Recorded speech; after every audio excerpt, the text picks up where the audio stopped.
नमस्कार मंडळी, अमृतवाणी बस या चॅनलवर तुम्हा सर्वांचे मनापासून स्वागत. मंडळी, सध्या पौष महिना सुरू होत आहे. हिंदू धर्मात पौष महिन्याला छोटा माघ असेही म्हटले जाते. हा महिना सूर्यदेवाची उपासना करण्यासाठी अत्यंत शुभ आणि फलदायी मानला जातो. असे म्हणतात की या दिवशी केलेली पूजा थेट सूर्यापर्यंत पोहोचते. पण नक्की पूजा कशी करायची, कोणते नियम पाळायचे आणि या पूजेमुळे आपल्याला काय फळ मिळते, हेच आज आपण अगदी सोप्या भाषेत जाणून घेणार आहोत. व्हिडिओ शेवटपर्यंत नक्की पहा, कारण शेवटी मी एक खास उपाय देखील सांगणार आहे. बघा मंडळी, थंडीचे दिवस आहेत आणि निसर्गात सूर्याचे महत्त्व या काळात वाढते. आध्यात्मिक दृष्टिकोनातून पौष महिन्यात सूर्य हा भग स्वरूपात असतो. आरोग्यासाठी, आत्मविश्वासासाठी आणि घराण्यातील प्रगतीसाठी या रविवारी केलेली पूजा खूप महत्त्वाची ठरते. या पूजेची तयारी कशी करावी तर रविवारी सकाळी शक्य असल्यास सूर्योदयापूर्वी उठा. अंघोळीच्या पाण्यात थोडे गंगाजल किंवा लाल फुलं टाकली तर अगदी उत्तम.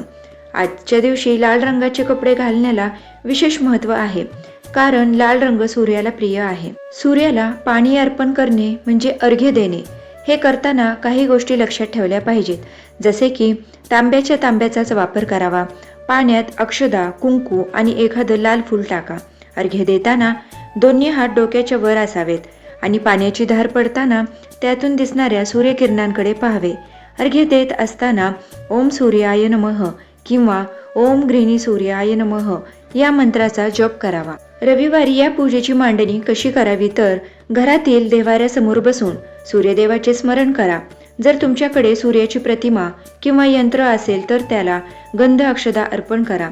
आजच्या दिवशी आदित्य हृदय स्तोत्राचा पाठ करणे हे भाग्योदय घडून आणणारं मानलं जातं. जर तुम्हाला स्तोत्र वाचता येत नसेल तर फक्त शांतपणे ऐकलं तरी चालते. पौष रविवारी अनेक जण व्रत करतात. या दिवशी एक वेळ मीठ विरहित जेवण करणे खूप चांगले असते. जेवणात गुळाचा वापर करा. एक लक्षात ठेवा, आजच्या दिवशी कोणाबद्दलही मनात राग किंवा द्वेष ठेवू नका. सूर्य हा प्रकाशाचे प्रतीक आहे, म्हणून आपले विचारही स्वच्छ ठेवा. जसे मी व्हिडिओच्या सुरुवातीला खास उपायाबद्दल बोलले होते, तो उपाय पाहूया. जर तुम्हाला वाटत असेल की तुमचं नशीब साथ देत नाहीये, कोर्ट कचेरीची कामं रखडली आहेत किंवा समाजात मान सन्मान हवाय, तर आदित्य हृदय स्तोत्राचा हा उपाय नक्की करा. तर हा उपाय करायचा कसा?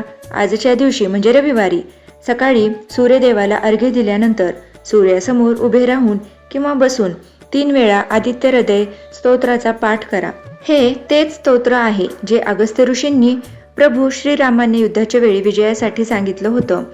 काय फायदा होईल तर असं मानलं जातं की पौष महिन्यातल्या रविवारी या स्तोत्राचे पठण केल्याने तुमच्यातील आत्मविश्वास कित्येक पटीने वाढतो आणि तुमच्या प्रगतीचे मार्ग मोकळे होतात.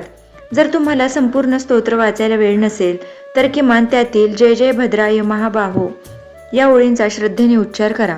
दुसरा खास उपाय असा की या दिवशी तांब्याच्या वस्तू, गूळ किंवा गहू गरजू व्यक्तीला दान करा. तुमची प्रलंबित कामे मार्गी लागतील. तर मंडळी, अशा प्रकारे अगदी साधेपणाने पण मनोभावे तुम्ही पौष रविवारी सूर्यपूजा करू शकता. निसर्गाचा हा राजा आपल्याला ऊर्जा देतो. आपण फक्त कृतज्ञता व्यक्त करायची आहे. तुम्हाला ही माहिती कशी वाटली? कमेंटमध्ये जय सूर्यदेव लिहायला विसरू नका. व्हिडिओ आवडला असेल तर लाईक करा आणि आपल्या मित्रपरिवारासोबत शेअर करा, जेणेकरून त्यांनाही या पूजेचा लाभ घेता येईल. भेटूया पुढच्या व्हिडिओमध्ये. धन्यवाद.